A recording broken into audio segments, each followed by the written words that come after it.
Assalamualaikum warahmatullahi wabarakatuh. Perkenalkan, nama saya Dava Muhammad Kausar. Saya dari perwakilan kelompok 10 Sejarah Indonesia, kelas 11 IPS 2. Di sini kami akan menjelaskan tentang peristiwa Westerling yang terjadi di Sulawesi Selatan.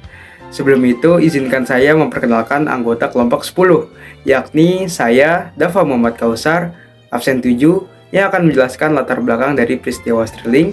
Yang kedua, ada Muhammad Zafran Yuliansyah yang akan menjelaskan tentang dampak dari peristiwa Westerling. Yang ketiga, ada Thorik Zakiananda yang akan menjelaskan tentang jalannya peristiwa serta tokoh, tempat, dan tanggal dari peristiwa Westerling. Oke, kita lanjut saja ke latar belakang peristiwa Westerling.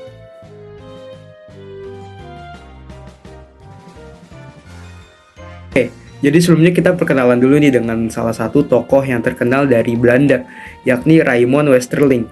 Jadi Raymond Westerling itu dia merupakan kepala tentara dari Belanda. Dia itu ditugaskan untuk melumpuhkan semangat juang rakyat Sulawesi Selatan. Jadi dia itu melakukan pembantaian terhadap rakyat Sulawesi Selatan, yang dimana peristiwa ini terkenal dengan nama peristiwa Westerling. Awal mula dari segala kerusuhan ini yakni Belanda datang kembali ke Indonesia setelah proklamasi kemerdekaan Indonesia. Jadi kan Jepang itu menyerah kepada sekutu nih.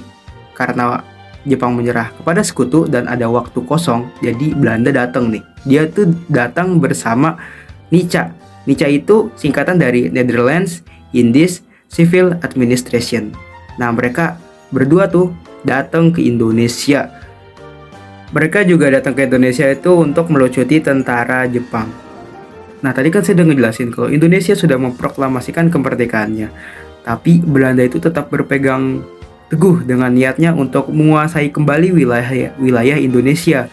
Mereka masih menganggap bahwa Indonesia masih berada di bawah kekuasaan mereka, Belanda, secara de jure.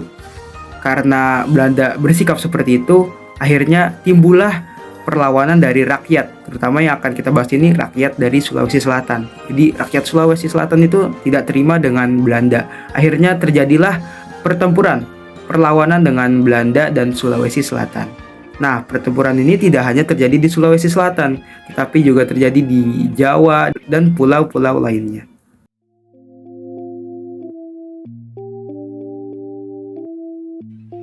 Selain melakukan agresi militer, Belanda juga berusaha memecah Indonesia dengan mendirikan negara-negara boneka yang berbentuk negara federal. Ini terjadi di Sulawesi Selatan. Nama negara yang Belanda hendak dirikan bernama Negara Indonesia Timur atau NIT, dengan Makassar sebagai ibu kotanya. Maka pada akhir 1946, 120 orang dari pasukan khusus DST dan komandannya Westerling dikirim ke Makassar. Mereka tiba dengan kapal pada 5 Desember 1946. Mereka ditugasi untuk menumpas pemberontak. Pemberontak adalah kelompok nasionalis atau Republikan Right Revolutionary yang mendukung kemerdekaan Republik Indonesia. Westerling memulai operasinya pada 11 Desember 1946. Sesampainya di Makassar, ia membangun kamp di Mato Angin. Pagi-pagi hari dari kamp, mereka bergerak ke Kampung Batua. Warga dari kampung sekitar yakni Borong, Patunuang, Parang, dan Barai juga dibariskan di lapangan rumput. Westerling mencari para pendukung kemerdekaan yang melawan Belanda. Ia menanyakan siapa saja yang ingin ikut Walter Monginsidi memberontak. Di hadapan penduduk, mereka yang dicurigai dan dituduh ditembaki mati di tempat. Kekejaman itu mengawali operasi Westerling selama 3 bulan ke depan. Para pria dan pemuda diminta mengakui keterlibatan mereka dalam perlawanan terhadap Belanda. Di depan keluarga, mereka disiksa sebelum akhirnya ditembaki. Rumah-rumah dibakar dan diledakkan dengan granat. Engkau sekalian sekarang sudah melihat apa yang terjadi jika mendukung para teroris dan pengacau. Harap ini dicamkan benar-benar. Ancam Westerling kepada yang masih hidup. Kemudian pada 1 Februari DST dan KNIL menggelar operasinya di Galung, Lombok. Sebanyak 364 orang tewas. Operasi Westerling berlangsung selama lebih dari 3 bulan, dari 5 Desember 1946 hingga 21 Februari 1947. Sedikitnya 40.000 orang tewas dibantai Westerling dan pasukannya.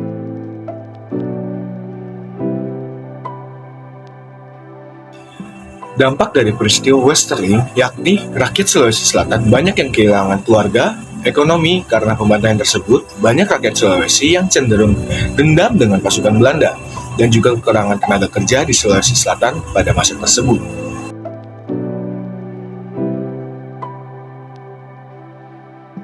Tokoh-tokoh yang terlibat dalam peristiwa Westerling ini adalah Walter Mangonsidi sebagai pemberontak yang setuju dengan kemerdekaan Indonesia, dan Raymond Pierre Paul Westerling, pemimpin pasukan Belanda Depot Special Troepen atau DST yang melakukan berbagai pembantaian ribuan rakyat sipil di Sulawesi Selatan.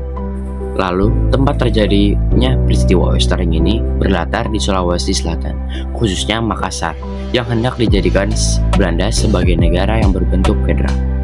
Kemudian yang terakhir, kapan peristiwa Westerling ini terjadi? Peristiwa Westerling ini terjadi selama lebih dari 3 bulan, tepatnya mulai dari 5 Desember 1946 hingga 21 Februari 1947. Sekian dari kelompok kami, kurang lebihnya mohon maaf. Wassalamualaikum warahmatullahi wabarakatuh.